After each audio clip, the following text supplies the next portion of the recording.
Hi, my name is Marissa Embry, and my partners for this project were Teresa Cunningham and Olivia Lyons.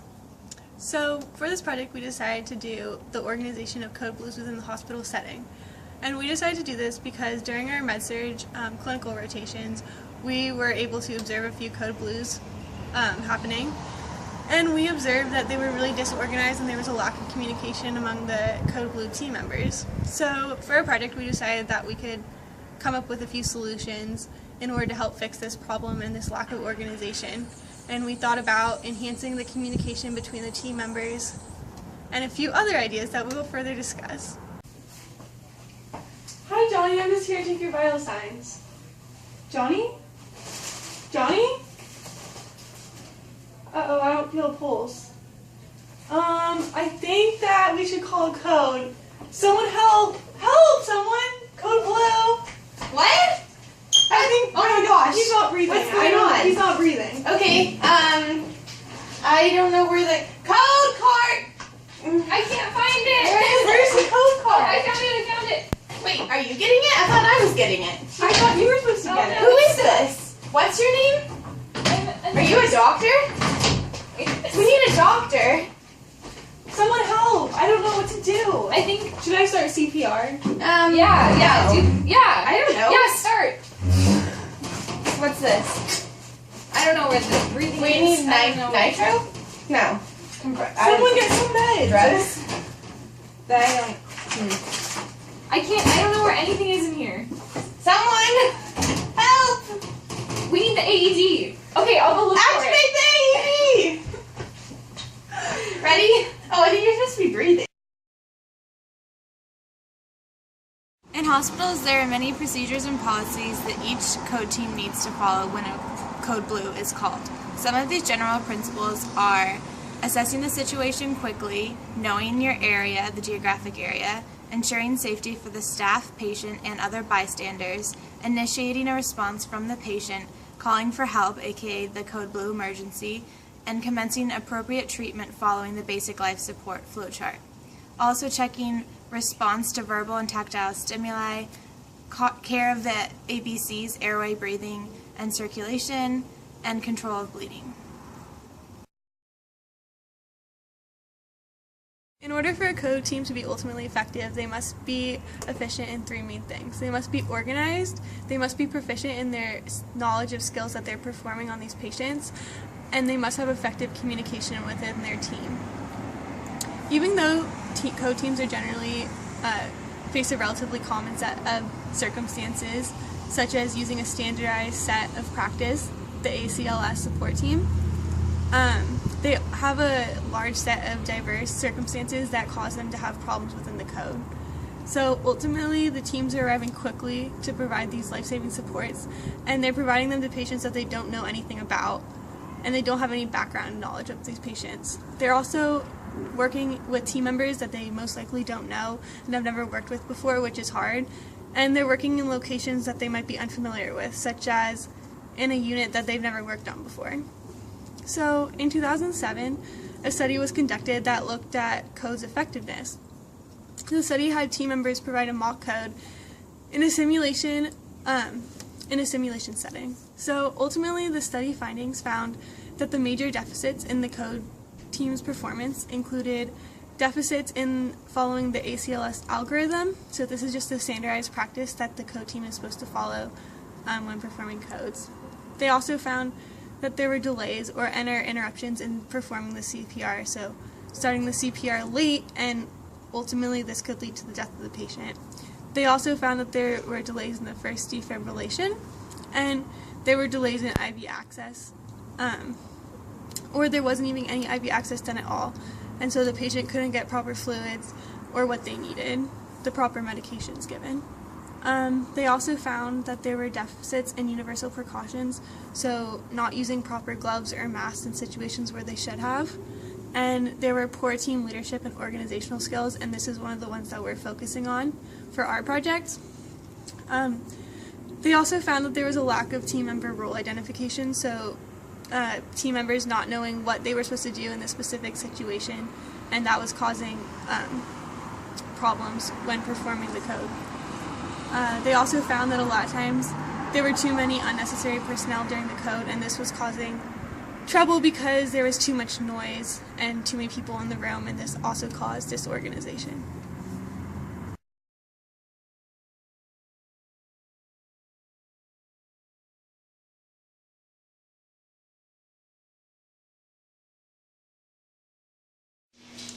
The players involved in a code blue include the code team leader, the compressor, the airway manager, the defibrillator manager, the crash cart manager, and the recorder. The code team leader is a physician or an advanced care provider, and that person communicates with all of the different team members to monitor the patient's cardiac rhythm, and pretty much all of their aspects, and they look over the different bodies in the room to make sure that everything's going as planned. The compressor is the one who begins CPR, and then the airway manager or respiratory team member will apply oxygen if it's needed. They'll do bag ventilation, they'll do the breathing of CPR, and then there's the defibrillator manager. This is really the only therapy that's been proven to increase the survival rate. The crash cart manager is the one who brings in the crash cart, administers the medications, and is a big part of the miscommunication often because it's really hard to find like where everything is in the crash cart if you've never looked at it before, and so sometimes it takes them a little bit of extra time. There's also the recorder who's in there and is documenting the entire process.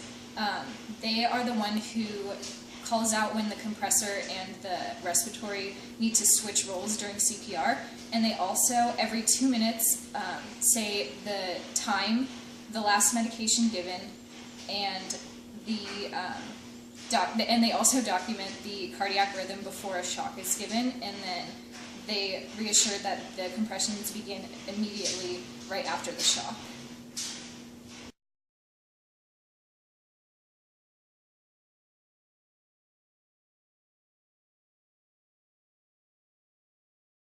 There are a few effective solutions that could make a code blue run more smoothly and more effective. One of them would be to have the code blue team be more organized and have enhanced communication among the team members. Also, knowledge of location of the equipment and how to use the equipment would also help in the efficiency of code blues. Proficiency in skills and medication administration, as well as having everyone know what the code cart looks like, is also an aspect that you want to have in a code blue. There are a few research studies that performed mock codes in the patient care setting versus a stimulated environment and found that there are a few issues such as the staff on the unit being unaware that a code was occurring or the lack of equipment or the wrong equipment being present.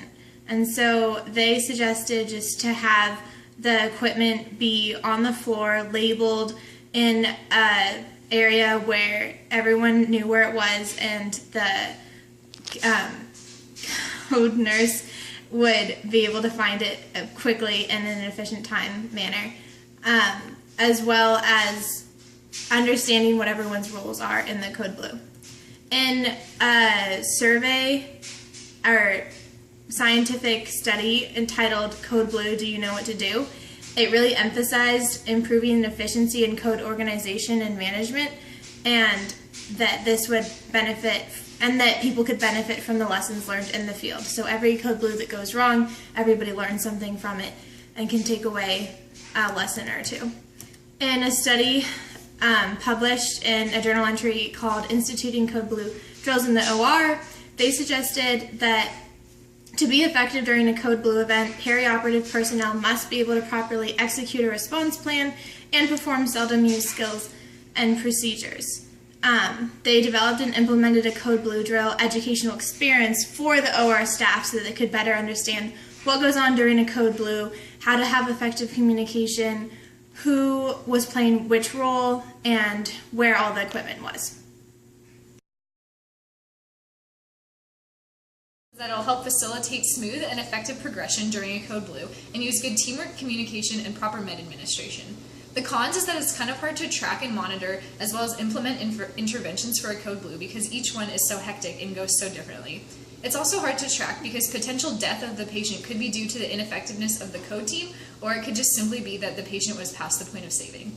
To evaluate our effectiveness, instead of only focusing on the patient outcome, we would also want to evaluate the time management of the team, how quickly the skills got done and the meds were given, and the organization of the skills by the team.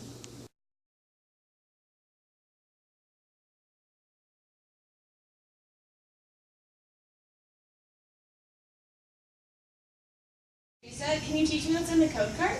Yeah, so first you can look at the tops and see here that it goes from locked to being unlocked. If it's locked, you can't open anything. So you have to unlock it. Gotcha. In the first drawer, there's medications, so that is what we're going to give to the patient.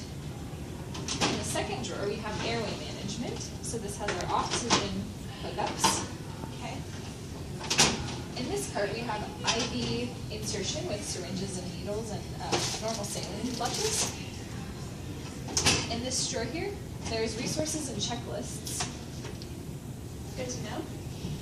In this drawer, there's IV fluids if we need to be putting in any normal saline or smaller versions here.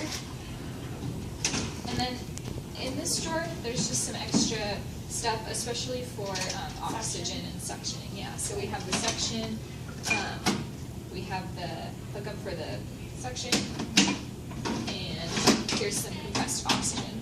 Great, thank you so much. Yeah, so if there's ever a code, you know what to do. Yep.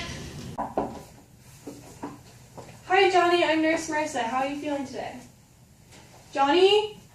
Johnny, can you hear me? Johnny, can you hear me? Code blue, pediatric floor, room 104. I'll grab the code cart. 1, 2, 3, 4, 5, 6, 7, 8, 9, 10, 11, 12, 13, 14, 15, 16, 17, 18, 19, 20, 21, 22, 23, 24, 25, 26, 27, 28, 29, 30. To this.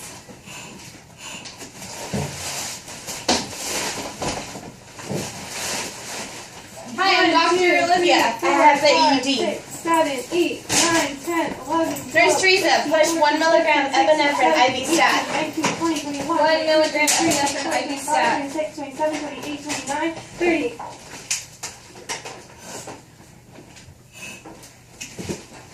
One, 2, 3, 4, 5, 6, 7, 8, 9, 10, 11, 12, 13, 14, 15, 16, 17, 18, 19, 20, 21, 22, Activate the AED. 25. Clear. Shock initiated. Return to CPR. 1, 2, 3, I have the 4, medication. 5, 6, 1 milligram 7, 8, epinephrine 9, IV. 10, 11, 12, 13, 14, 15, 16, 17, 18, 19, 20, 21, 22, 23, 24, 25, 26, 27, 28, 29, 30. I feel a pulse. Welcome back, Johnny.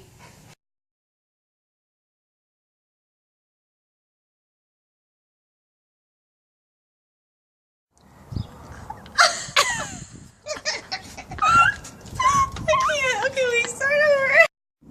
For a code team to be effective, they must. La la la la la la. When having a code blue, there are a few solutions that you can use. Pros to our solutions is that it will help facilitate smooth and effective progression of a code blue. Oh gosh. I think we need someone to get a mask. This is useless. No, we need I that. don't know where the AED We is. need that. Put this in here. We need that. I don't know where the AED is.